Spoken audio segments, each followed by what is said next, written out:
біраз адам бүгін пост шығарған кезімде түп сана туралы білгіміз келеді деп, негізі көп адамдар менен сұрап жүр. Айтасың, оның әңгімені естіп жатырмыз, бірақ ол не, қалай, не үшін, маңызды ма, маңызды емес па деген сияқты сұрақтар көп туындады. Сондықтан бүгінгі эфирімді соған арнап отырмын, осы тақырыпқа. Ал қалған келетін адамдар енді жазбасынан көріп нетіп алатын шығар. Мен еще бұл эфирді де YouTube каналыма сақтаймын деп жоспарлап отырмын. Сондықтан лекциямызды бастайық деп айтайын, мен студенттерге сөйлейтін сияқты. Ал түп сана деген не? Өздеріңіз білесіздер, қазіргі кезде қандай тренингке барма, қандай кітап оқыма, қандай бір өзіңді өзің дамыту туралы бір эфирлер көресің ба, парақшаларды тыңдайсың ба, қарайсың ба, оқисың ба, барлық жерде осы тақырыпты айтып жүр. Түп санамен жұмыс істеу керек деп. Түп сана дегеніміз бар деп, түйсік дейді, подсознание дейді, өзіңнің ішкі менің дейді. Әркім әртүрлі атайды, бірақ барлығының мағынасы бір жерде. Ол біздің ішкі түйсігіміз. Яғни осы жерде мен бірден мүмкін экранымды қазір бұрып жіберіп, мен бір презентация, кішігірім презентация дайындағам, тек қана сіздерге наглядно көрсету үшін. Көрініп, түсінікті болып тұру үшін. Айтпейсіздер, мен әлі сатып алған жоқпын. Не дейді анау? Штекер ма? Сондықтан осылайша пока жүре тұрамыз. Мен экранды бұрып, қазір сіздерге бірден көрсете бастайын. Жалпы адамда 5 сезім мүшесі немесе сезімдер бар, әртүрлі. Айтып жібересіздер ма, сіздермен сабақ сияқты өтейік? Қандай? Есту, көру, сезіну, иіс сезу.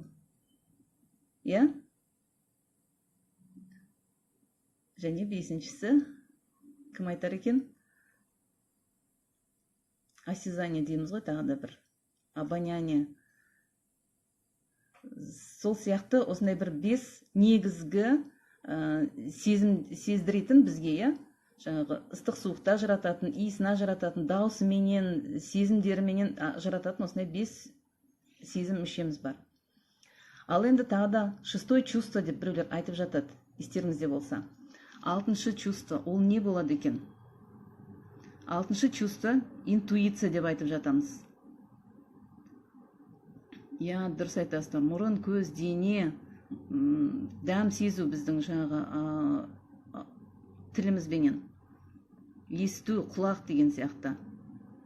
Соның барлығы біздің айналамызда, қоршаған ортамыздан ақпарат алуға көмектесетін, яғни сезімдерімізді білдіретін нәрсе. Соның артында тағы да 6-й чувство деп айтып жатады, интуиция деп. Адамдар негізі интуициясын тыңдаса, ол дұрыс бізге жол көрсетеді, дұрыс нәрсені айтады деп, подсказка береді деп айтып жатамыз. 6-й чувство тағы да түс ретінде көріп жатамыз біз кейде.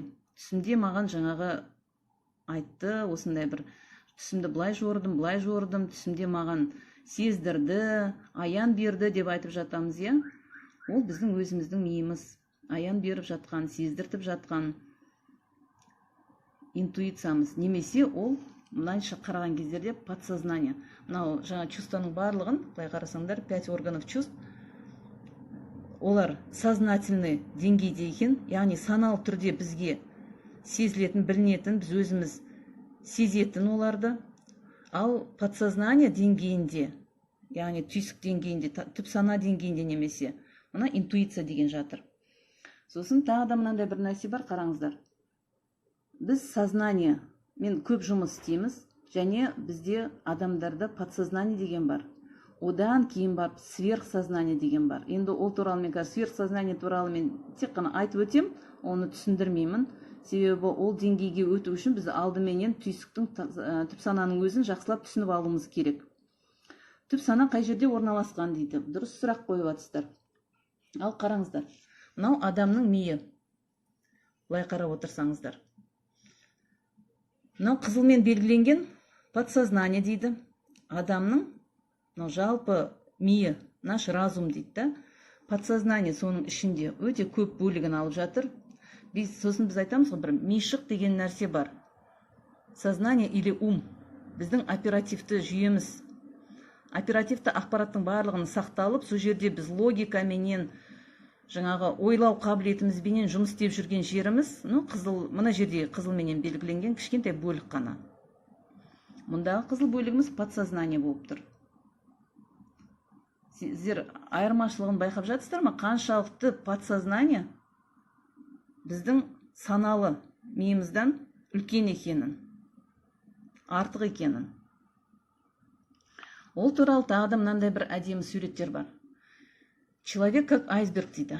Біздің сознаниеміз 5-10% дейді. Негізі барлықтарыңыз естіп жүрсіздер әңгімені. Біз өз миымыздың мүмкіндіктерін 4-5%-ын ғана пайдаланамыз деген. Ол ғылыми дәлелденген дерек. Оның ешкім жаңағы жоққа шығармайды, барлық айтады. Біз миымыздың мүмкіндіктерін тек қана 3-4%-ын, 4-5%-ын, қатты бір гений деген адамдар 7%-на шейін пайдалана алады екен мүмкіндіктерін дейді. Қалған сонда 95% немесе 97%-ымыз. Ол бір серый масса емес, жаңа жерде суретте алғашқы көрсеткендегідей. Жай жатқан жоқ, ол да мидың бір бөлігі. Бірақ ол не істейді? Ол жерде не бар екен? Қараңдар, подсознание это скрытое. Ол жерде не бар? Сознание, жоғарғы жағына қарасаңыздар, рационалды ойлау, өлшеу, логика, және нақты бізге көзімізге көрініп тұрған нәрсе, очевидное деген. Оның бәрі біздің санал түрде қабылдайтын ақпаратымыз. Ал енді қараңыздар, төмен жағында. Сіздерге комментарийден көрінбей қалуы мүмкін, иррациональная, яғни бір миға қонымсыз деген сияқты нәрселер. Біздің эмоцияларымыз, біздің сезімдеріміз әртүрлі. Интуиция, чутье дейді. Инстинкт адамда қалыптасқан. Мотивтер, біздің ішкі жағымыздан туындайтын қажеттілік бірдеңе болып тұрады, внутренняя сила, голос совести, зов сердца деп атаймыз осы нәрсенің барлығын. Немесе бұның барлығын тағы да біздің характеріміз, бұл біздің тұжырымдарымыз, убеждения, неге сенім нанымдарымыз, біздің қорқыныштарымыз, біздің күмәндарымыз болуы мүмкін, немесе біздің өмір бойы өткен тәжірибеміз және біздің қандай да бір сезімдеріміз. Осының барлығы түйсік түп сана деп аталады екен. Бұлай жалпы бір қарасақ, мінеке, сознание және подсознание, осының бәрі жатқан. Так, түсінікті ғой деп ойлаймын. Енді қараңыздар, ары қарай. Тағы да мынандай бір суретпен де келтіреді. Кішкентай біз, неге мына суменен айсберг сияқты келтіріп қойған? Біз саналы өміріміз судың бетіндегі миымыз сияқты. Саналы түрде біз тек қана соны көреміз, адамдардан да соны көреміз, сонымен бағалаймыз, біз сонымен адамдарды қабылдаймыз, сонымен араласамыз бір-бірімізбенен, шешім қабылдаймыз. Және біздің ана жерде жазып қойғанда действие, мысли, сила воли, знание, логика, анализ, біз оған әбден үйренгенбіз. Сондай нәрселерді тек қана қабылдай отырып, біз адам саналы өмір сүреді деп, біз басқаларға қарағанда басқа жаны бар, жануар дейміз ғой да, жаңағы жаны тәні бар существолардан адамның айырмашылығы оның санасы бар. Жаңа 5-10% деп беріп қойған санасы бар. Біз соныменен өзімізді өзіміз дамытамыз, біз ойлауымыз қабілетіміз бар, біз бір-бірін сопоставлять етіп анализ жасайтын қабілетіміз бар. Оның бәрі жақсы, адамға берген бір ерекшелік сол. Бірақ жануарларды соншалықты бір страдание, басқа деген нәрсе жоқ, өмір сүріп жатыр. Оларда мінеке подсознаниенің күшіменен ақ өмір сүріп жатыр олар. Оларда инстинкттер қалыптасқан, оларда энергия ресурстары бар. Бұның ішінде подсознаниенің мына слайдта мысалға бөліп көрсеткен. Оның да жаман жағы емес, оның жақсы жағы, жаман жағы да болуы мүмкін. Положительные стороны, яғни дұрыс бізге пайдалы жақтар, олар ресурстар, яғни бүкіл күш жігерімізді біз осы түйсіктен, түп санадан аламыз. Энергия, самость деген не екен? Интуиция, предназначение, родовая энергия дейді. Біздің түп ата бабаларымыздан келе жатқан энергиямыз, біздің рухымыз, жаңағы табиғи әртүрлі нәрселер бар ғой да, вот суда жүзу қабілетіміз, отты қабылдауымыз, және жерді жақсы көруіміз, жерден энергия алуымыз деген сияқты, осының бәрі біздің түп сананың күшіменен соның деңгейінде жүзеге асатын нәрселер. Связь со стихиями природы дейді. Связь с энергией Вселенной. Жалпы онымен байланысымыз бар екен ешкім қазір жоққа шығармайтын шығар да.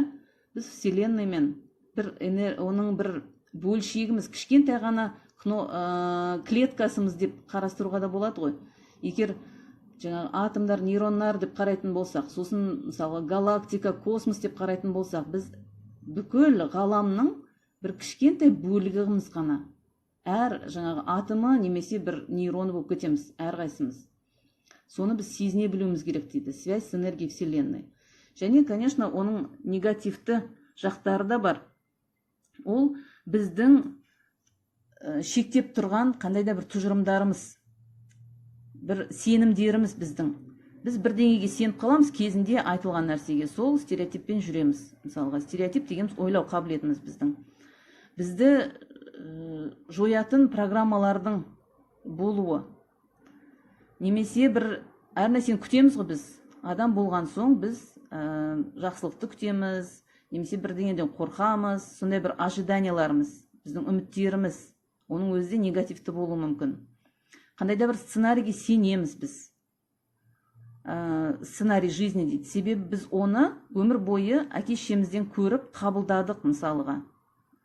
Кейде бір айтып жатады ғой, сен ата-анаңа қанша ұқсамайын десең де ұқсап кетіпсің ғой деп. Ата-бабаңа бәрібір ұқсайсың, себебі көріп сенің өскенің сол нәрсе. Қанша ұқсамайын десең де, не дейді, көрген істейді, көсеу түрткен істейді деп. Сол сияқты ол сценарий біздің ген деңгейінде, немесе осы түйсік деңгейінде бізге жазылып қалады. Сондықтан ол жүзеге асып атады. Эмоционалдық блоктарымыз. Бір қатты бір эмоцияда жазылған, қуаныш болсын, немесе қорқыныш болсын, біреу қайтыс болған кездегі біздің эмоцияларымыз, олар міндетті түрде осы түйсікке, түп санаға жазылып қалады. Сондықтан олар да жүзеге асып жатады. Негативные эмоции, негативные эмоциональные блоки дейді. Запреты, травмы, страхи, фобии, родовые программы дейді. Бүкіл өмірімізде біздің ата-бабаларымызда болған қорқыныштарымыз ба, олардың ойлары бізге генменен берілетін ақпарат болып тұр. Оның бәрі осы подсознанияда жатыр. Неге біз ойлаймыз ғой да, мен мына айсбергпен беріп жатырмыз, суретін түсіндіріп жатырмыз. Ол айсберг емес, былай қарағанда тағы да сол нәрсе. Мен оны айтар едім, мынандай бір нейронды байланыс деген бар. Мінеке. Нейронды байланыстар ретінде олар бізге жазылады. Жаңа миымыздың бәрін сіздер білесіздер да, осындай нейрон байланыстар қаптап тұр. Мінеке, бір нейронның ішіндегі жаңағы ақпарат. Сол жерде қалыптасқан, ол ДНК клеткасы, мысалы, сол жерде байланысқан ақпаратымыз, мынаның мысалыға қанша бір 6-7 қазір нақты үлкен болып көрініп тұр. Бұл нейронның өзі, оның байланыстары міне жан-жаққа кетіп жатыр. Мысалға, бұл қандай ақпарат болуы мүмкін? Мен жаз деп айтатын болсам, жаз мезгілін айтатын болсам, әркімде бірден есіне түсе қоятын бірнеше ассоциация бар. Жазбен байланыстырамыз. Ой, күн ысып кетті деген. Мысалға, мына біреу айтқанымыз біздің күн ысып кетті болуы мүмкін. Жаз ол демалыс, былай қарағанда. Жаз ол не? Ол теңізге барамыз. Жаз ол каникул. Жаз ауылға барамыз. Жазда мен туған күнім болады. Жазда тағы бірдеңе деген сияқты. Жазбен байланысты, ол қандай маусымға байланысты айлардың атауы. Біз онымен байланыстырып қойғанбыз ғой. Сондықтан осы бір нейронменен байланыстың барлығы басқа жақта тұрады. Мінекей мысалға бүйтіп келгендегі мына бір нәрселеріміз қызыл болып жатқан. Яғни осы нейрондық байланыс іске асады. Біз жаз деген кездерде мынау чып еткізіп еске түседі, мына жерден электр тогы өткен сияқты, яғни біздің есімізге сол түседі. Жаз ол каникул. Жаз ай десем күн ыстық болып кетті деп мысалға бірден мынау келіп түседі мысалға. Сондай нәрселер мидағы нейронды байланыстар. Ал енді қараңыздар сіздер, жаңа түп санаменен салыстырып айтып атқан кездегі мына жерде тұра берсінші, да? түп санамен байланыстырып айтып жатқанда біз не дейміз? Осы ақпараттың барлығы біздің миымызда жазулы тұр. Жақсысы болсын, жаманы болсын. Жақсысымен әрине біз өмір сүргеніміз жақсы. Ол біздің ресурстарымыз, ол біздің энергиямыз, ол біздің интуициямыз, біздің өмірге келгендегі миссиямыз, предназначение деген. Немесе біздің рухымыз, оның барлығы болғаны жақсы негізі. Біз соныменен өмір сүріп жатамыз. Олар бізге өте пайдалы. Олар жоқ болатын болса, біз вообще малғұн сияқты болар едік. Бізде жаңағы ештеңе нетеміз, түсінбеуіміз мүмкін. Жаңағы адамдар оң солын ажыратамайтын. Егер бұл ақпарат біздің миымызда жоқ болатын болса, біз еш нәрсеге үйренбес едік. Бала жаңадан туылған кезінде ода уже біраз ақпарат болады. Ол естиді. Естіген кезде жаңағы анасының, немесе әкесінің, ата-апасының дауысын ажырата алатын болады. Өзін айта беретін болса, ол өзінің атын кім екенін, мысалы мен немерем да қазір бақылап қарап жүрмін, қалай өсіп жатыр екен деп. Жасмин деп атын атасаң, кәдімгідей басын бұрып тұрып қарайды. Кішкентай қыз, мысалға да 6 ай 7 ай қазір. 7 айында ол өзінің атын біледі. Ода әдемі кәдімгі пайдалы нейронды байланыстар қалыптасып жатыр қазір. Мен ойлаймын, енді өзім осындай білімдерімнің барлығын сол немеремнің дұрыс әдемі тәрбиеленіп шығуына жұмсаймын ғой енді. Сондықтан, так, мен өзіме қаратып алайын экранды, кішкене түсіндіріп айтып кетейін енді. Біраз нәрсені айттым ғой деймін да, көрдіңіздер. Яғни жаман, не дейді, түп санада барлығы жаман деп айтудың қажеті жоқ. Ол жерде дұрыс ақпарат бар, және бұрыс ақпарат та бар.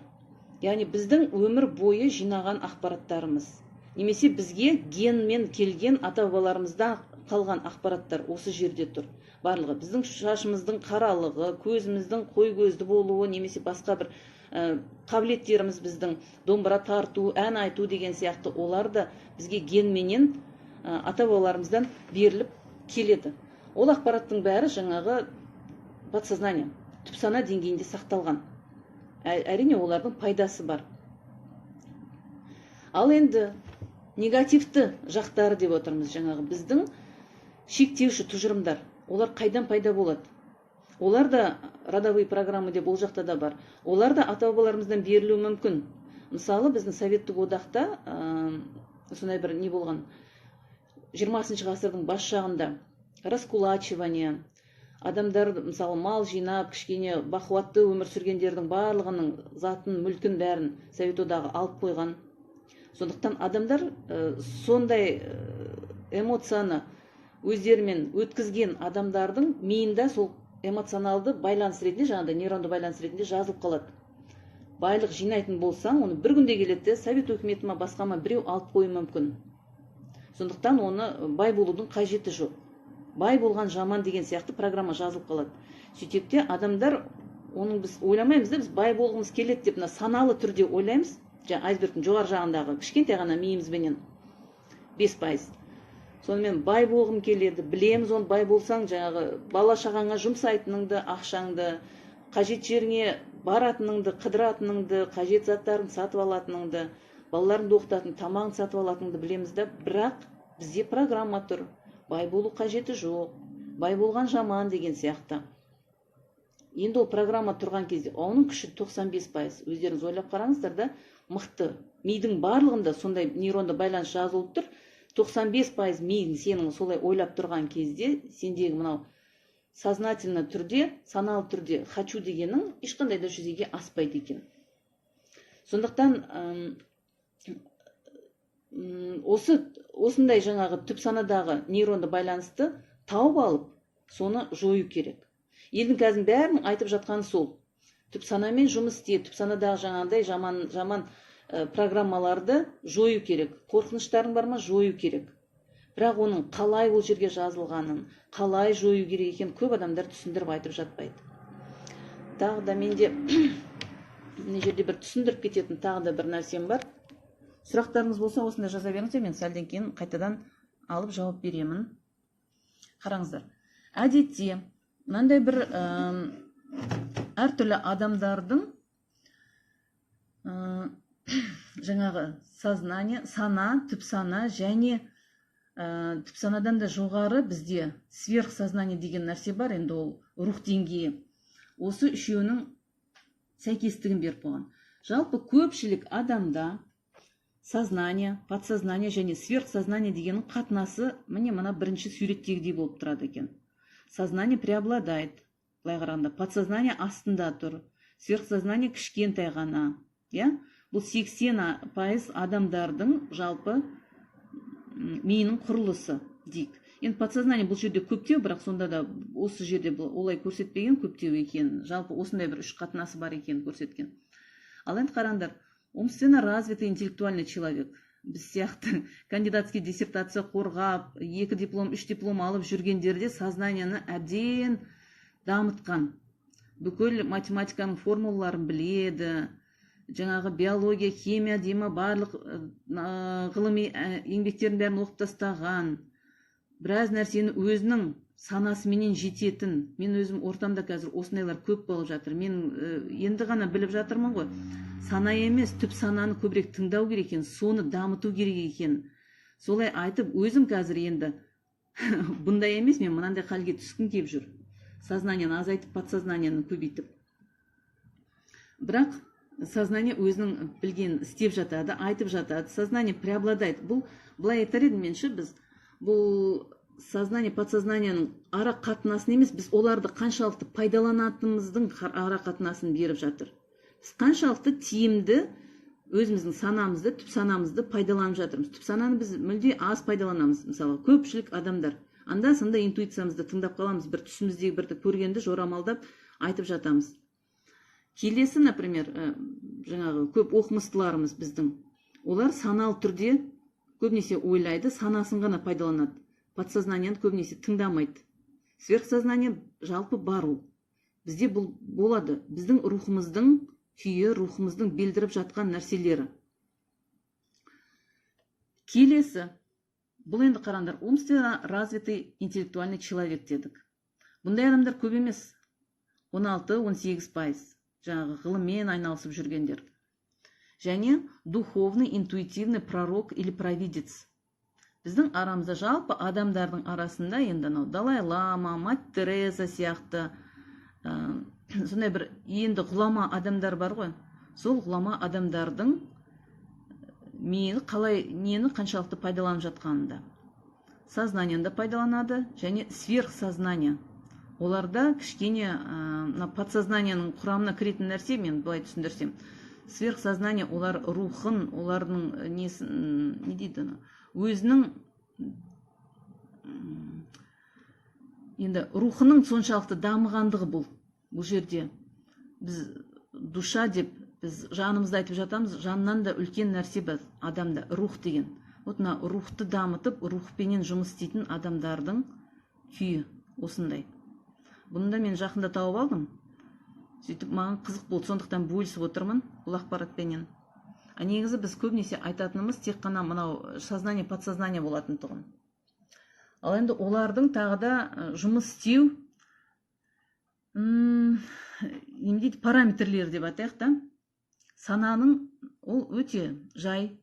Біз логикалық операцияларды қосу, алу дегендерді мысалға компьютер сияқты орындай алмаймыз.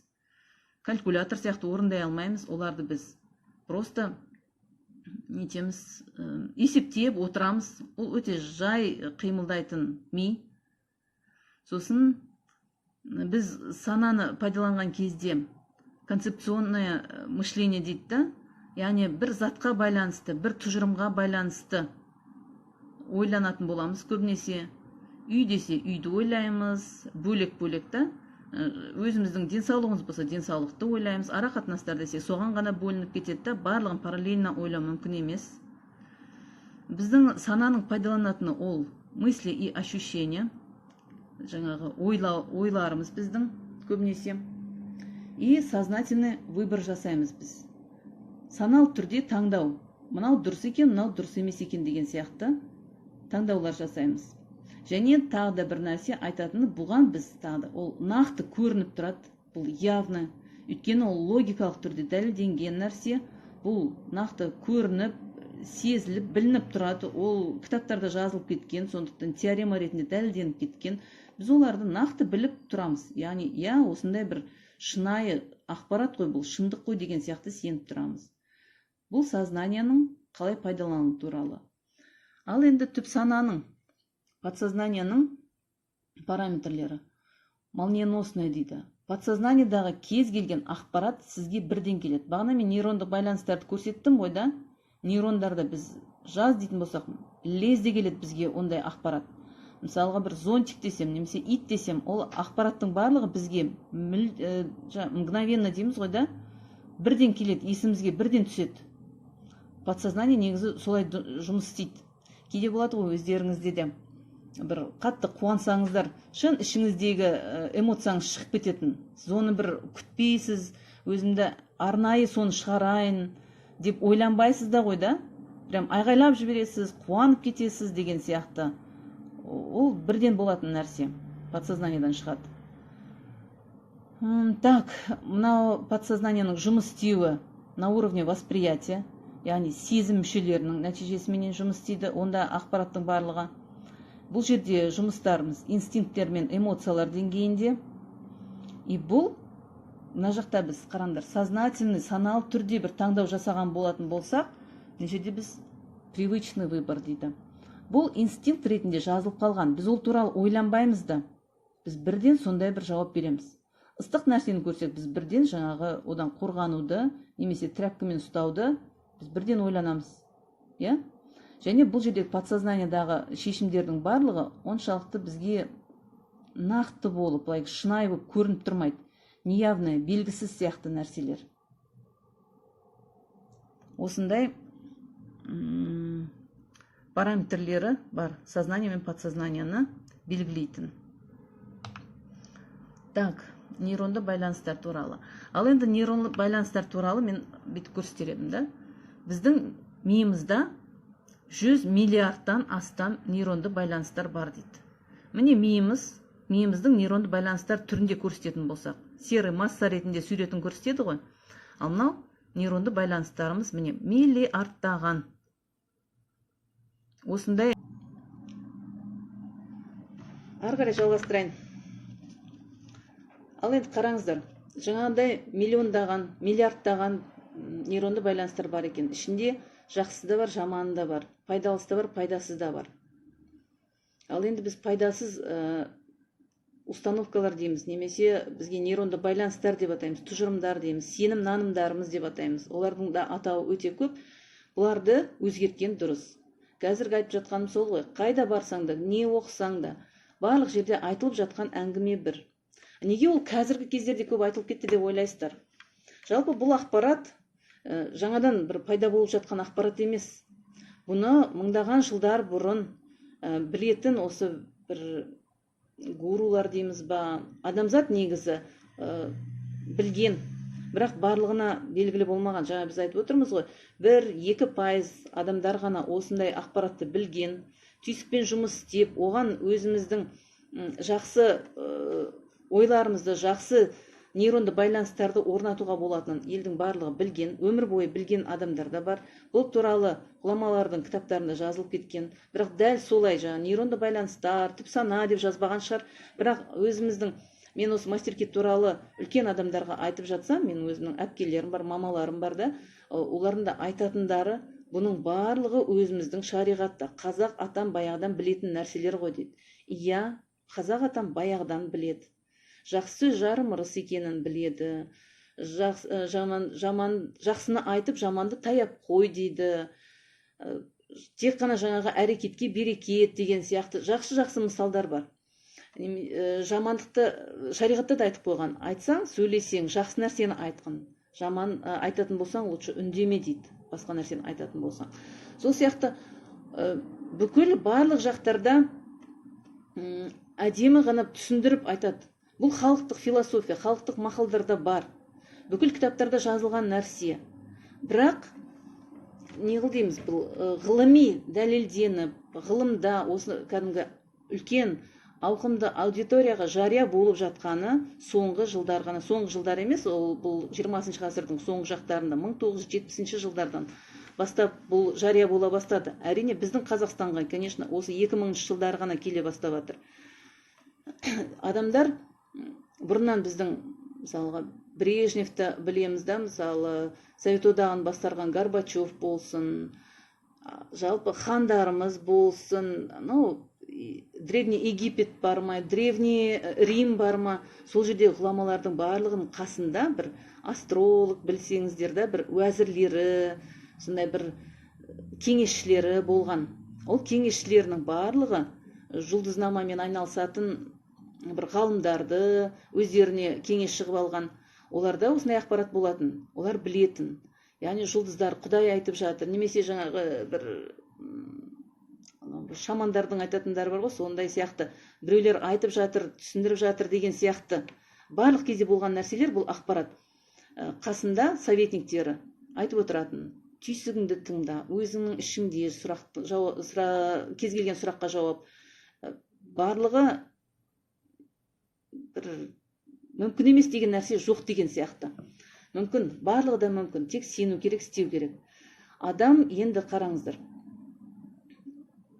егер біздің өміріміздің 95%-ын түйсік алып жатса, ол түйсік біздің сенім нанымдарымыздан тұратын болса, және тағы да мынандай бір нәрсе бар, мысли материальны деген, яғни біздің ойымыздың барлығы міндетті түрде материалданады.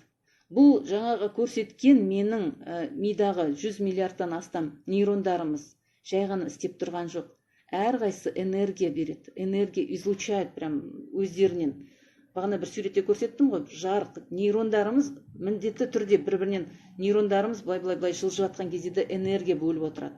Біз қандай нейрондарымыз көбірек, бізде жаңағы эмоционалды биік, эмоционалды көңіл күйі жоғары деген нейрондарымыз көбірек болатын болса, біздің миымыздан прям активация болып, барлығы жақсы жұмыс істеп,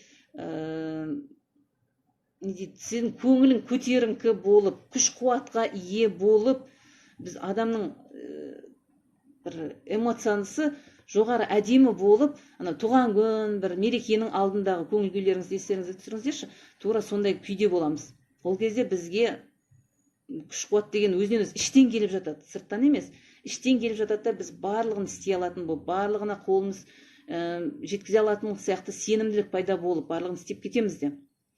Ал енді қараңыздар, бізде егер уже жаңа нейрондарымызда жаман ақпарат жазылған болса, олардың энергиясы төмен. Қорқыныштардың, күмәнданудың, жек көрудің, агрессияның, олардың волнасының өзі жаңағы нейронды байланыстарды түзіп атқан энергия шашу, энергия алмасу деңгейінің өзі төмен. Сондықтан оларда энергия көп бөлінбейді да, біздің миымызда шаршау болып тұрады. Жаңағы өңшең қорқыныш, жек көрушілік болып тұрған кездерде адамда күш қуат жоқ, әлсіздік, жатқысы келіп, ұйқысы келіп, бір өзінен өзі селқос дейміз ғой, біз әр нәрсеге сөйтіп қарайтын болып, сұлқы түсіп, жаңағы жаман көңіл күйде жүретіні сондықтан миымыздағы бүкіл нейронды байланыстарды біз әдемі қылып, жарқырап жүретін қылып істеп қойсақ, ол бізге бір жағынан энергия береді, күш қуатымыз артады, бізде эмоцияларымыз күшті болып жүреді. Ал енді оны тек қана мен емес айтып жатқан, елдің бәрі айтып жатыр. Кімнің парақшасын ашпайсың, қазір бәрі оқытушы, бәрі нетіп жүр. Мен сіздерге енді сол байланыстарды қалай реттеуге болатын айтып түсіндіргім келеді. Адамдар бәрі біледі, мимен, түпсанамен жұмыс істе дейді. Қараңыздар, нейронды байланыстарды өзгерту керек екен. Олар өзгермейді емес, олар міндетті түрде өзгереді екен. Мен сіздерге қазір бір видеоны қосып берейінші, мен солардың қалай өзгеріп жатқанын көрсететін. Мысалға, қазір міне байқап отырсаңыздар, мына жаңағы микроскоппен түсірген адам миының нейронды байланысы. Менің инстаграмда не бар ғой? Не дейтін еді анау? Міне. IGTV деген жағы бар ғой, сол жерде осы видео тұр, көрсеңіздер болады. Мынау бір клетка. Мына жерден ғана қазір үзіліп шықты.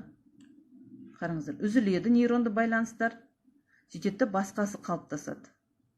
Қайтадан міне жерден қайтадан келіп мынамен жалғасып жатыр. Байқап отырсыздар ма? Мына жерде байланыс пайда болды, жаңа ғана жоқтығын, ал мына жердегі байланыс үзіліп кетті. Қайтадан көрсететін болсам, қайтып байқайсыздар. Қараңыздар, міне байланыс бар еді. Біз трансформация жасадық деген кездерде осы байланыс трансформацияланады. Яғни сол үзіледі.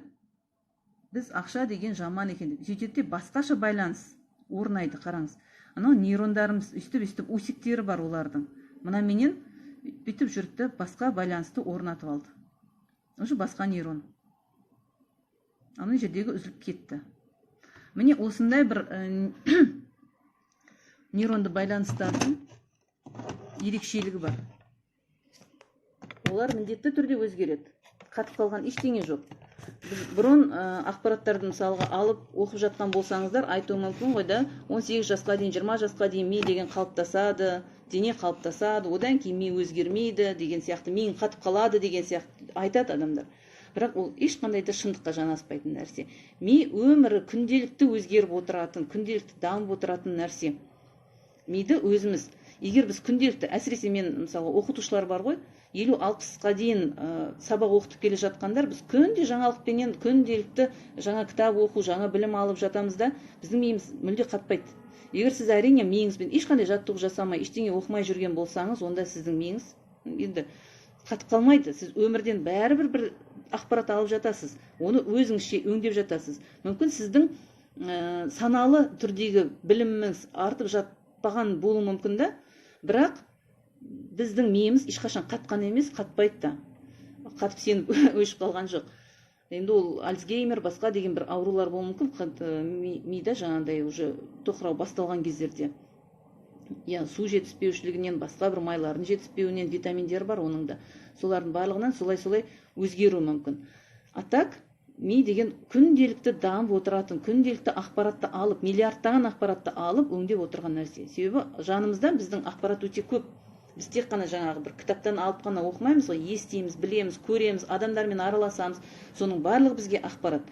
Табиғаттан машиненің жүріп бара жатқаны, желдің тұрғаны, оның барлығы ақпарат. Сондықтан оның барлығы бізге пайдалы, олар бізге бір әйтеуір білім қалыптастырып жатыр. Бір нейронды байланыс үзіледі, бір нейронды байланыс қайтадан жалғанып жатады, пайда болып жатады. Өмірде барлығы да солай. Бір сенген нәрсеңіз, бір адам туралы бір жаман ой кейде болып қалады ғой, бір пиғыл болады, бір көргенде онша түсінбейсің, ойламайсың, енді өзінше болып қалған екен деп ойлайсың. Кейін араласа келе, оның ондай емес екен, ашық жарқын адам екенін не көзің жетеді. Я сөйлестің, көрдің. Бір айта сенің мүмкін бір-екі күнде ол туралы тұжырымың өзгереді. Сол сияқты өмірде барлығы өзгереді, бірақ оны өзгерту үшін уақыт керек. Бағана мысалға сіздерге көрсеткен сознание, подсознание деп нетіп жаттық қой да, сол жерде не болып жататын. Миымызға әсер ету үшін біз саналы түрде күнделікті бірдеңені жасай беретін болсақ, өзі кеше ана бір жерден оқып едім, өміріңе әдемі жазып кеткен, Махатма Ганди жазған дейді. Біздің ойларымыз сөзге айналады, сөзіміз біздің іс-әрекетіміз, әрекетіміз біздің әдетіміз, әдетіміз біздің мінезіміз, ал мінезіміз біздің тағдырымыз дегенді Махатма Ганди айтып кеткен екен. Маған өте ұнатты, өзіме тағы да бір жазып алып, оны естіп жүрмін жалпы да, бірақ автор кім екенін біле бермейді екенмін. Сол сияқты ойымызды өзгертетін болсақ, сөзіміз де өзгеріп қалады. Кейбіреулер осы көп сұрақтар қойып жатады. Мен қанша жақсы ойлайын десем де ойлай алмаймын деп. Себебі біздің түйсікте, түп санада жаман ойлар жазылып тұр. Ал оны біз саналы түрде алып тастаймыз дегенменен ол бірден кете қоймайды. Ол үшін көп уақыт жаттығуымыз керек. Жаттығу дегеніміз, бағана маған жаңа жазған сұрақтар бар еді да, техникалармен бөлісесіз бе деп. Түп сананы тазалау деген туралы. Техникалар психологияда өте көп. Жалпы қазақта да көп, қазақтың өзінің тәрбиесінде де, мектепте де айтып жатады. Күнделікті жаттығуды, палочканы, дөңгелекті сызып, кішкентай балалар күнделікті жаттығу арқылы әріптерді жазуды үйренеді ғой. Сол сияқты бізде күнделікті жасай берсек бірдеңені үйренеміз. Күнде жақсы айта берсек, жаңағы дневник благодарности деген нәрсе бар. Барлығына рахмет айтып жүрші дейді. Сен өмірге келгенің үшін рахмет айтқын, анаңа рахмет айтқын, әкеңе рахмет айтқын, жақсы көрмесең де, ренжіп жүрсең де, рахмет айта берсең, сенің ойың өзгереді дейді. Сен уже оған шынымен рахмет айтуға болатын нәрселердің еске түсіресің. Фокус, внимание сол тек қана жақсылықта болады. Сөйтіп айта берсең, міндетті түрде ойың бір кездерде өзгереді. Ол саналы түрде айтып жүрген нәрсе түп санаға түседі. 21 күнде кемінде 21 күнде ойды миға сіңдіруге болады. Сол кезде жаңағыдай нейрондар үзілді ғой, сондай сияқты трансформация болады. Неге соны бір нетпеймін деген сияқты. Үзілетті, басқа бір байланыс орнайды. Сондай. Ол жақсы бір техника. Аффирмациялар айтып жүріп, өзіңді өзің тәрбиелеу деген. Бірақ қараңыздар, 21 күнде бір әдетті, келесі 21 күнде екінші әдетті біз өзімізге сіңдіруіміз керек. Адамда өміріміз деген қысқа ғұмыр дейміз ғой былайынша. Біздің сіңдіретін әдеттеріміз, пайдалы әдеттер өте көп. Олардың барлығына бізде қаншалықты тырыссақ та уақытымыз жеткіліксіз. Әрине, Құралай ханымды тыңдап жүр, мен соңғы кездері ұнайды маған, молодец, өзін-өзі жасаған күшті, мықты тұлға. Ол да айтады, менің алғашқы аффирмациям 3 жылда нәтиже берді дейді. 2000 жылдар айтып бастаған жаңа мен баймын, мен бармын деген жақсы бір аффирмациялар бар ғой да, мен бақыттымын деген. 3 жылдан кейін ол жүзеге асты дейді. Мен уже нәтижесін көрдім. Мен действительно өзімді солай сезіндім, көрдім, өмірде сол іске асты дейді. 3 жыл уақыттарыңыз болса, бір аффирмацияны, бір жаңа бақыттымын, мен баймын дегенді өздеріңізге сіңдіру үшін, пожалуйста, жүре беріңіздер. Немесе 21 күн талмай айтсаңыздар бір сөздерді да, мен баймын, күнделікті азынан кешке шейін да, міндетті түрде сіңеді, ол миыңызға сіңген нәрсе автоматически орындалады. Мида жаңағы нейрондар, бұлар кәдімгі физикалық тұрғада неткен, просто ой емес ол. Нейронды байланыс. Ол нейронды байланыс болғандықтан ол міндетті түрде орындалу керек деп нәрсе айтады. Бұның неге орындалады деген, мысли материальный деп айтқан біз, мысли материальный деген қайдан шықты? Өмірде жаңағы энергия бөлінеді, айтады дедік қой да, бүкіл біздің ойымыз жүзеге асып жатады. Бұл жерде тағы да бір нәрсе бар. Айтып кететін. Сіздер сенесіздер ма, сенбейсіздер ма, білмеймін. Біздің бүгінгі өміріміз, бұл кешегі біздің ойларымыз деген нәрсе. Кеше біз қалай ойладық, не ойладық, соның барлығын біз қазір нәтижесін көріп жатырмыз. Өмірімізде болып жатқан жақсылық болсын, жамандық болсын, соның барлығы кеше алдыңда ойлап кеткен 4-5 жыл бұрын, 10 жыл бұрын ойланған біздің ойларымыздың нәтижесі. Ал енді біз ертеңгі күнімізді өзгерткіміз келсе, ертеңгі дегенде дәл ертеңгі емес, болашақтағы. Онда қазір миымыздағы ойды өзгертуіміз керек. Яғни, миды өзгертесің ба, ойларыңды өзгертесің ба, ол міндетті түрде ертең сенің өміріңде нәтиже болып көрініп жатады. Так, Ержан комплимент айтып жатсың бар, рахмет. Имандылық сабағын басқа жақтан тыңдай бер, оны айтып жатқан блогерлерде өте көп. Осында Төлеби деген жігіт бар, имандылық сабағын өткізеді, саған таныстырып қояйын. Сондықтан біз миымызды өзгертеміз. Қалай? Тағы да осы сұраққа қайтып келеміз. Қазіргі кездерде MasterKit деген программа шыққан. 4 жыл болды уже, нарықта пайда болғанына, адамдардың пайдаланып жүргеніне, Дарья Трутнева деген орыстың жап-жас қызы ойлап тапқан. Оның ойлап тапқанда просто мидан шығара салған жоқ, ол да көп оқыған, зерттеген және өзінің бір таланты бар. Оған Құдай берген бір сондай бір миссиясы шығар, адамдарға соны айтып жеткізу деген. Сол программаны ойлап тауып, ол алгоритм ойлап тапты, сосын программасын жасады. Алгоритмді ойлап тапқанда өзіңді өзің сендіру. Жаңағы түп санадағы ойларды, тұжырымдарды тауып аласың да, ол жерде де мен өткен сабағымда үйреткем тұғым, қандай сұрақтар қою керек екен, не үшін маған бұл пайдалы, не қандай бір қайыр бар деген сұрақтарға жауап беру арқылы біз түп санадағы установканы тауып аламыз да, соны трансформация жасаймыз. Бұл өте оңай. 10-15 минут уақытыңыз кетеді бір тұжырымды трансформация жасауға, бір установканы өзгертуге. мысалға бізде қалыптасқан, мен өзім қазір жұмыс істеп жүрген нәрсем, менің табысымды молайтқым келеді ғой да, соңғы кездері проработка жасап жүрмін да, мен ақшаның образын өзгертіп жатырмын. Ақша деген, ол энергия дейміз, ақша дегеніміз ол бір поток дейміз, ақша деген бір жағынан су сияқты деген бір тұжырымдар бар, баяғыдан жазылып қойған. Менің образымда солай. Ақша деген су, ол өзен екен, ағып келіп жатыр деймін. Оны жаңағы қалай пайдаланып жатырмын, адамдардың бәріне жетеді дейміз. Оның бәрі менің образымда бар. Бірақ маған ақша соншалықты көп келіп жатқан жоқ. Мен қалағандай болып жатқан жоқ. Неліктен? Сұрақ қоям, неліктен? Сосын бүгін мен тауып жатырмын. Мен өзімді, барлық секретімді айтып қоятын болдым ғой. Өзімнің образым мысалға мүлде басқаша нәрсе. Өзімді күн көремін, күннің сәулесі көремін мысалға да. Шетендікемде ақша образы менде су.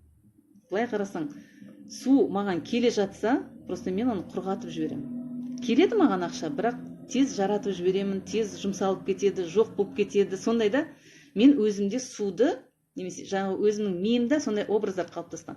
Мен ол суды, оказывается, ұстап, өзімде жаңағы приумножить дейді ғой да, солай ұстап тұра алмайды екенмін. Келіп жатыр ақша, ағып келіп жатыр, өзен менің образымда сондай ағып келіп жатады, бірақ ол буланып кетеді, жоқ болып кетеді. Өзімде оны күн қалай суды өзінде сақтайды, сақтай алмайды ғой, ұшып кетеді. Енді бір соған бүгін сондай бір осознание келді, мен бір проработка кезінде. Соныменен мен енді өзгертіп жатырмын. Өзімді өзгертемін, өзімнің образымды, немесе жаңа ақша деген образды мен уже өзгертуім керек. Сол бір осознание менен бүгін өзім қызық эйфорияда отырмын. Проработка кезінде пайда болады бұндай жаңағы образдарымыз. Вот сіз на самом деле түйсікте не ойлап жатырсыз? Сіздің ақша туралы, өзіңіз туралы, қарым-қатынасыңыз туралы, сіздің күйеуіңіз немесе әйеліңіз туралы образдарыңыз қалай? Себебі подсознаниедағы жаңағы нейронды байланыстар деп отырмыз ғой да, нейронды байланыстардың бәрі миллиардтаған. Әрқайсысы белгілі бір образ ретінде бізге қалыптасқан болып тұрады. Миымызда біз ақша деген кезде, ақша қолдың кірі деген, мен ең алғашқы мысалға ақша туралы образым мусор болған. Газеттің жыртып тастаған. Кейін оны мен жаңағы жақсарттым, өзіме қарай өзгерттім. Мен қазір есіме түсіп отыр тағы да бір нәрсе. Мен алғашқы жылы өзгерткен кезімде ол гүлдер болатын. Кәдімгі гүлдердің полянасы болды. И действительно менде сол кездерде ақша деген өте беймарал, нормальный болған. Олар к солнцу тянулись, солнце их пригревало деген сияқты ма? Маған инсайттан инсайт келіп жатыр ғой енді. Алғашқы кезде менде сондай образ болатын. Бірінші жылы проработка жасап жүрген кезімде. Не екенін кейін өзгеріп кетті ғой. Образдар өзгеріп тұрады. Біз өмірде, мен сол туралы көп ақша туралы мысалға көп кітаптар оқыдым, ютубтан бірдеңелер көрген шығармын да, сосын менің ақша туралы образым өзгеріп жатыр. Ол поток денег, это поток воды деген сияқты. Сосын сол образ өзгерген кезден бастап маған ақша тұрақтамайтын болғаны да сол екен. Сіздерге сабақ үйретемін деп өзімнің инсайттарымды ашып отырмын. Жақсы екен негізі. Анекдоттағыдай болды ғой, сабақты үйретіп жатырмын, өзім көбірек түсініп жатырмын деген сияқты. Негізі осылай пайдалы, бұл эфир маған да пайдалы, сіздерге де пайдалы деп ойлаймын. Так, Жанна, сізде де сондай ма? Ақша келеді, бірақ тұрмайды. Яғни образда сондай бір несогласие болып тұр ғой бұл жерде де. Сіз өзіңізбенен жаңағы ақшаның бір-біріне сәйкес келмей тұрған жерлері бар болып тұр ғой. Оны дұрыстау керек. Оны қалай дұрыстаймыз? Проработка жасаймыз. Кәдімгі мастер-китті аласыздар, установка деген жер бар, немесе образ деген шаблондар бар. Соған кіресізде солдағы сөздерді айтып, өзіңіздің образыңызды өзгертесіз. Оп-оңай нәрсе. Просто так, как дважды два дейді. Дарья Трутнева бүгін бір марафонына қатысып жатырмын. Айтып жатқан нәрселері. Оп-оңай дейді. Бізге қиын, әрине, оның 5-ші деңгейіне өтіп, сол жерден сабақтар алып жатырмыз ғой. Кішкене түсінбейтін нәрселеріміз көп. Проработкалар мен сіздерге айтып бөліспей ақ қояйын, ол бірден түсініп кету қиын. Мен өзім әрең түсініп жатырмын. Өзімнің қандай екенімді, нормальный, ненормальный екенімді солар проработка жасап жатырмыз да. Ал енді Дарья автор болған соң оған оңай. Жасайындар, жасап көре берсіңдер, көресіңдер. Это очень просто дейді. Жаңағы бағалаудан айырыласыңдар. Адамдардың барлығы бірдей. Мен қазір адамдардың бәріне бірдей қарайтын болдым. Алаламауға тырысамын. Тырысқандай емес, былай менің қазіргі бір тұжырымым, адамның барлығы бірдей. Адам өйткені Алладан жаратылған, жаратылыс пендеміз бәріміз да, бәріміз бірдейміз. Бізді ажыратып тұрған бір-бірімізден айырмашылығымыз тек қана біздің ойлау қабілетімізде, біздегі қалыптасқан тұжырымдарда ғана екен. Сол ғана бізді ажыратып тұр. Біреу тұжырымдары былай, келесі тұжырымдары былай. Мен мысалы кеше бір дастархандас болдым, өзімнің нағашыларыммен, өте оқыған, бәрі сондай бір саналы түрде кандидаттық қорғаған, Москвада, Санкт-Петербургта оқыған сондай нағашыларым бар. Бірақ олардың өздерінің сенімдері бар. Өздерінің жаңағы мен бір көрсеттім ғой, екінші тип людей да, сознаниясын көбірек пайдаланады, интуицияны көбірек тыңдамайды деген сияқты. Подсознанияны кішкене айтып жеткіздім ба, жеткізбедім ба, айта алмаймын. Бірақ оларда мышление басқаша, менде басқаша, басқа адамда басқаша. Яғни барлығымызда тек қана жаңа біздің образдарымыз, біздің тұжырымдарымызбен ғана айырмашылық бар. Әйтпесе адамдардың бәрі бірдей. Бәріміз бірдей, бір Алланың жаратылысымыз. Ержан сұрап отыр ғой да, шариғатпен байланыстырып айтыңызшы дейді. Шариғатқа ешқандай бір несі жоқ, бұл жерде бір қайшы келетін нәрсесі жоқ. Бұның бәрі мен ғылыми түрде қазіргі айттым да, шариғатта да осы туралы айтады. Ішкі өзіңе сенгін дейді, өзіңнің ойыңды өзгеретін болсаң, намерение дейді да, өзінің бірінші адамда ниет болу керек, ниетіңді түзе деп айтады. Ниетіңді түзесең, ниетіңді түзеу деген ол сенің ойлауыңды. Сен бірдеңені жасардың алдында соған дұрыс ниетпен қарауың керек. Табыс табам десең де, оны дұрыс ниетке жұмсаймын деп табатын болсаң. Барлық нәрседе ниетке келеді дейді ғой, жақсы ниет қойсаң, жақсы дұрыс ойлармен жұмыс істейтін болсаң, сен барлық ісің алға басады, дұрыс болады. Так, ақшаны қандай образға қойған ұтымды дейді. Енді ол сіздің өзіңізде. Біз оны мен мынандай медитация немесе визуализация деген нәрселер бар ғой да, техникалар психологияда. Біз визуализация кезінде өзімізге ойлап табамыз образдарды. Біз сондай, мен бүйтіп жүрмін, мен осындай бір жерде жүрмін деген сияқты өзімізді сондай бір ортағда жүрген сияқты сезімдерге баулаймыз ба, не дейді? Сезімдерді өзімізге сездіруге тырысамыз.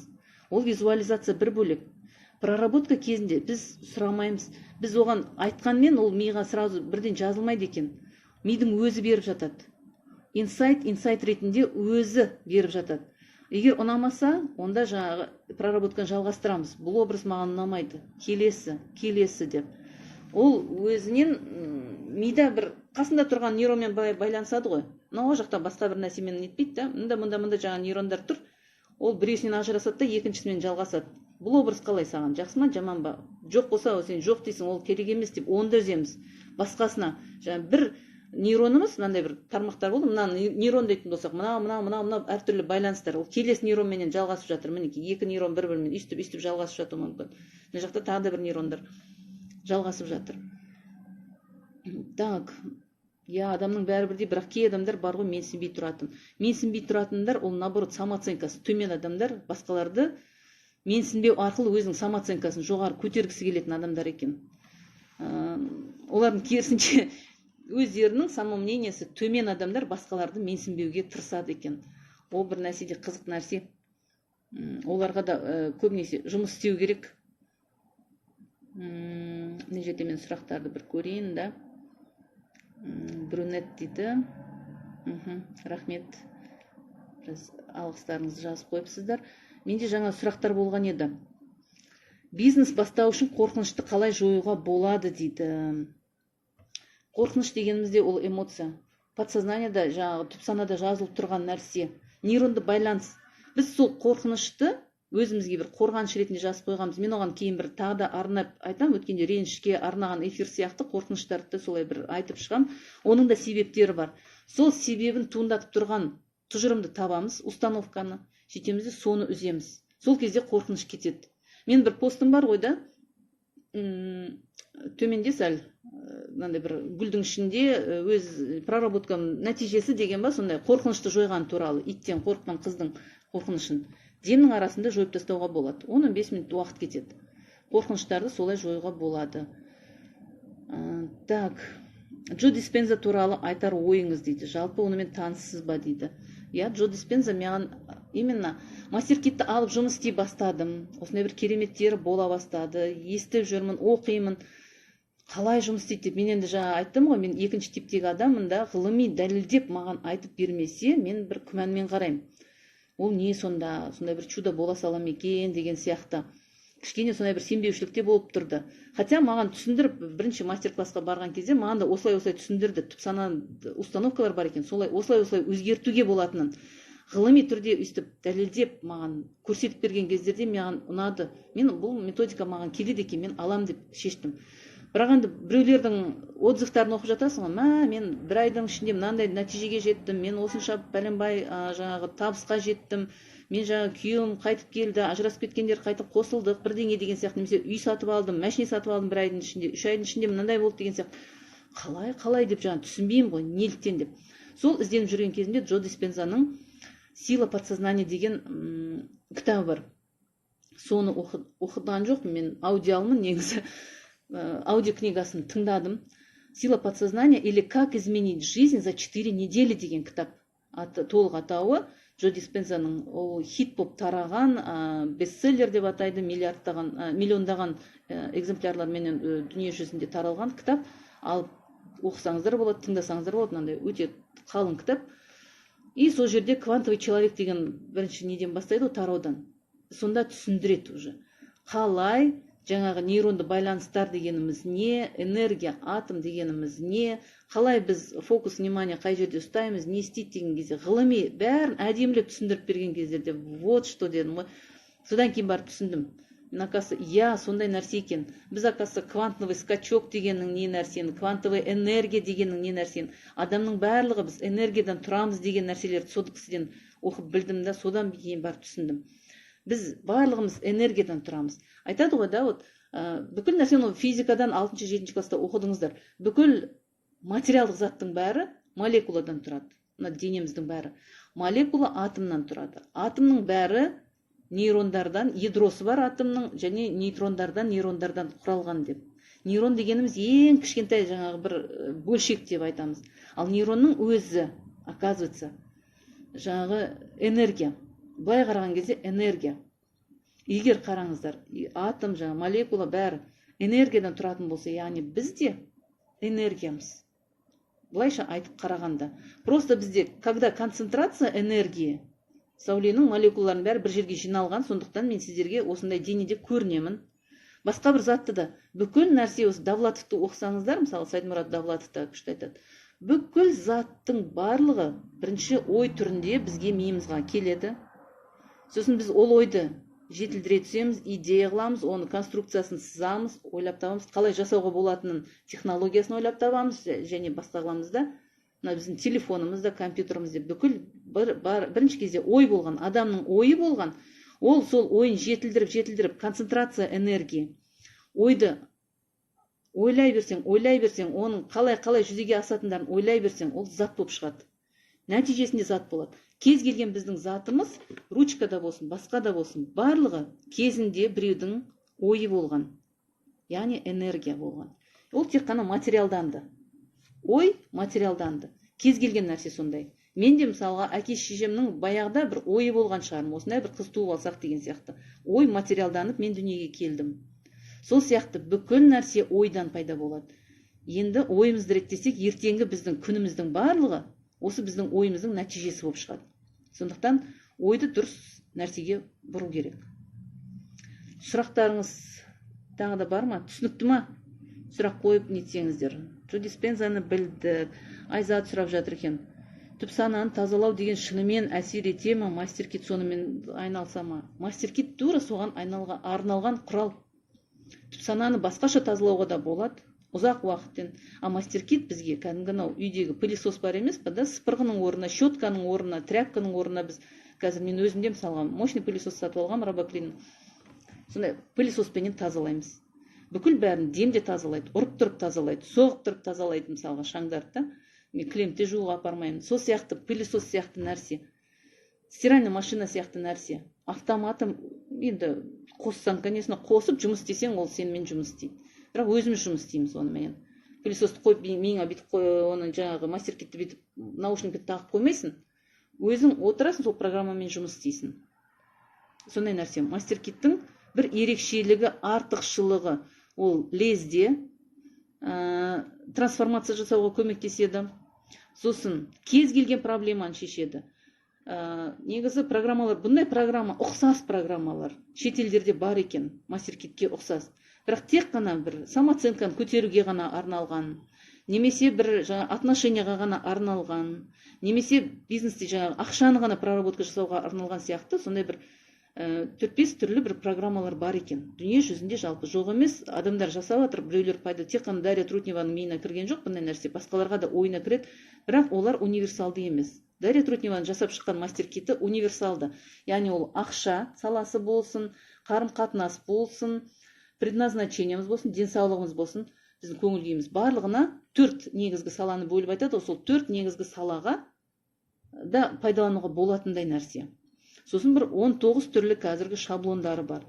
Страх, обиды, установки, универсальные установки деген бар, эмоции дейді, мои желания, моя индивидуальность, мое предназначение, любовь к себе просто так дейді, самооценка дегені бар, связь дегені бар, норма дегені бар.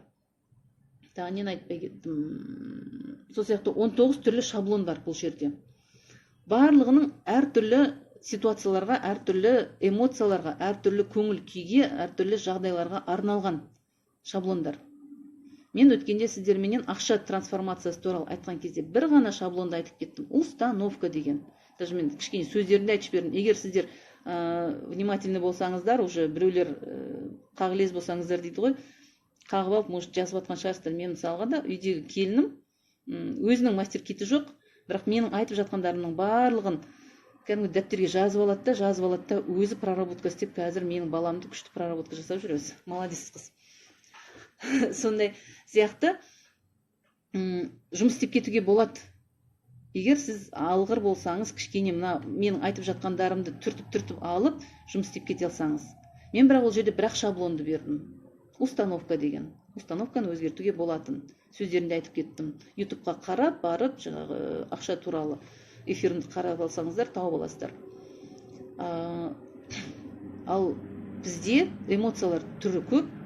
Оның барлығымен жұмыс істеу үшін мен айтар едім, MasterKitті алыңыз, сонымен жұмыс істеңіз. MasterKiттің ең бірінші пробный версиясы 5000 рубль, 4900 рубль, қазір 29 000 теңгедей, 28-29 000 теңге болады. Алып жасап көріңіз. Ол деген бір көп ақшада емес, былайыншашы. Білмеймін, қарызға алсаңыз да, басқа алсаңыз да, жасап оқып көріңіз, түсінбейтін ештеңесі жоқ. Алып атсаңыз, хабарласып, мен мына орысшасын түсінбедім десеңіз, мен әдейі қазақша айтып отырмын. Мен сөздерінде ауыстырып беремін, айналдырып, түсіндіріп беремін. Орысша болсын, қазақша болсын. Кеше Дарья Трутневаның Ақтауда кездесуі болды, осы MasterKit қолданушыларыменен. Сонда сұрақтар қояды екен да, орысша түсінбейміз, ақтаулықтар көбісі қазақша население ғой ол жақта. Орысша түсінбейміз, қазақшасын неге шығармай жатсыңдар деп. Сол кезде басқа біреу жауап беріпті, Дарьяның өзі емес. Біз Құранды да оқимыз ғой, сүрелерді оқимыз ғой. Түсінбейміз арабша мағынасын, арабша тілді білмейміз. Бірақ біз сеніп оқимыз ба? Оқимыз, Алладан сұраймыз. Біз білеміз, Фатиха сүресін, Ихлас сүресін жатқа білеміз, айтамыз. Ол іске асып жатыр. Дұғаларымыздың бәрі қабыл болып жатыр. Орындалады. Сөйткені біз сеніп айтып жатырмыз. Тура сол сияқты. MasterKitпен де жұмыс істеп отырған кездерде, оған біз табынып атқан жоқпыз. Просто бір установка деген жеріне кіресің. Өзіңе өзің айтып жатасың, ми түсінеді, ми барлығында түсінеді. Қазақша болсын, ағылшынша болсын, арабша болсын, бүкіл барлығын айтып, бұл менің ғана установкам, только я так думала деп айтып жатсаңыз, ми оны қабылдайды. Ол біледі, ол орыс тілінде біледі, барлығында біледі. Кезінде сіз оқығансыз оны, білесіз. Мүмкін қазір пайдаланбаған соң ұмытып қалған шығарсыз. Бірақ ол мида, ол ақпарат бар. Ол сондықтан ол сөзді түсінеді, түсінбейді емес. Түсінбесеңіз қазақша айтып түсіндірейін. Қазақша жаңа шаблонның сөздерін бәрін айналдырып, аударып беремін. Уже аударып та жүрмін, адамдарға көмектесіп. Сол сөздерді пайдаланыңыз да өзіңіздің миыңызға жеткізесіз. Трансформация болады, міндетті түрде. Енді мен қазір адамдармен жұмыс істеп жүрген кезде трансформацияны көрген кезде өзім таңғаламын. Инсайт келеді ғой. Бірден жаңа жылап отырған, бүйтіп қапаланып отырған адамның өзі күліп жібереді. Вот эмоциясы прям шығып кетеді ғой, эйфория деген. Трансформация кезінде адамда эйфория болады, смена установки. ауысады, ойың ауысады да, неге мен солай ойлап жүргем деген ойларменен сондай етеді. Алып жасап көріңіздер. Кімге не түсініксіз сұрақтарыңыз болса, сұраңыздар. Мен неде посттың астындағы сұрақтарды көбісі сақтайсыз ба деді. Я YouTube каналымда сақтаймын бұл эфирді. Екеуін біріктіріп, ертең саламын. Қазір уақытым жоқ. Ертеңге дайындаламыз. Тағы да басқа сұрақтарыңыз болмаса, білмеймін, кім бар, кім жоқ.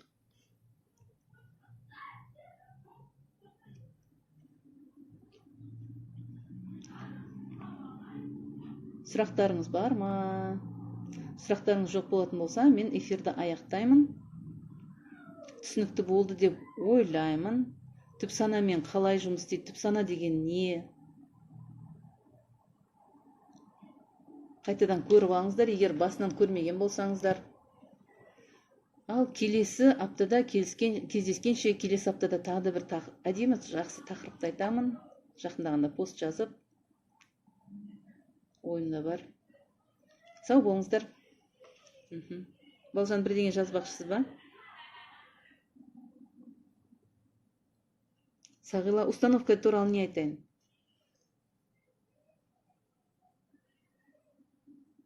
Сағила, сіз байланыспай кеттіңіз. Менде де кішкене уақыт болмай кетті қазір. Бізде сабақ басталды.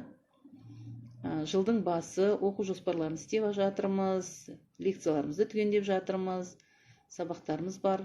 Мен бір ғана ставка алып, азғантай сағатпен жүрем ғой десем, олай болмай жатыр. Жеткілікті сағат береміз, ал деп, сонымен қайтадан 1,5 ставкада жұмыс істеп жатырмын. Сосын дейді, тағы да бізге комиссия келген министрліктен, күтпеген комиссия. Кешке дейін сабақтарым бар, сол кешкі сабақтарды тексеріп, ол сабақтан ерте кетіп қалу деген жоқ дейді. Магистранттарым бар, солармен отырмыз сабақ оқып. Сағила, сізбен жеке байланысқа шығайын, мен өткенде сізге қазақша айтып түсіндірем деп едім, айтып жазып жіберем. Кішкене уақытымды нетіп алайыншы, осы бір апта мүмкіндік беріңіз, реттеліп қаламыз уже. Жақсында рахметтеріңізді қабыл алдым, барлықтарыңызды жақсы көремін, пайдаларыңызға ассын деп ойлаймын. Эфирді көріңіздер, түсініп алыңыздар, неге онымен жұмыс істеу керек екен, неге оны өзгерту керек екенін, түп сананы. Жақсы, сау болыңыздар.